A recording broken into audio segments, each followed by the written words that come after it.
Alright, 5th grade. So I wanted to have a conversation with you about placement on your bags and about what images you're looking at. So this is my finished drawn image. I want you to realize that since this really isn't that big of a space, I'm making sure that my image really takes up a good amount of space and really fills the whole of my paper.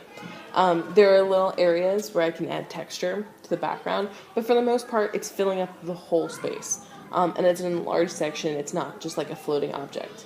I want to show you an example now so this is my picture of that. You see how it fills up that whole space. I want to show you an example of something that you should not do.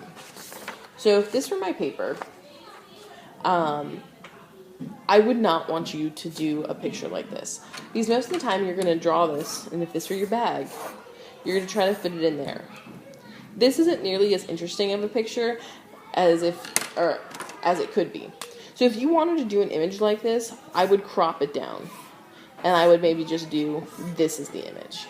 Or even further, cropping it down to do an enlarged version of it like that. That image is a lot more interesting. That whole image right there. Let me try to get it. That image is a lot more interesting to look at than just that whole blank picture. So think about things like that.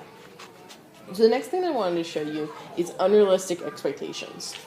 So an image like this is something that you can do. There's a lot of texture in it and a lot of detail, but it's pretty basic shapes that you're looking at. They're pretty much just like candy corn cone shapes, and that you're going to color them in later. So because I zoomed in so much here, I'm going to do more detail, but I don't have to do as much drawing. So the drawing part was a lot faster.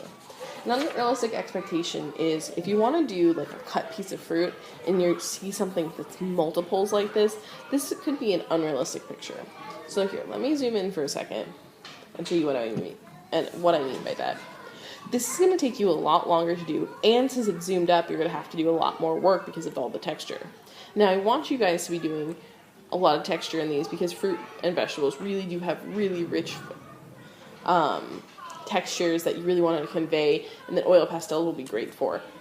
But you really need to worry about, are you cutting off more than you can chew? A good way to get around this, if you want to do a cut piece of fruit, instead of doing all of them, do just maybe 2 of them, right? Or maybe have maybe 1 and you have the whole fruit.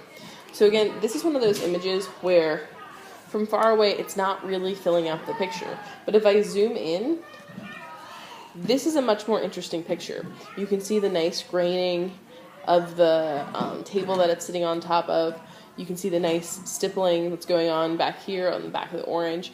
This is a good idea. This is a better image.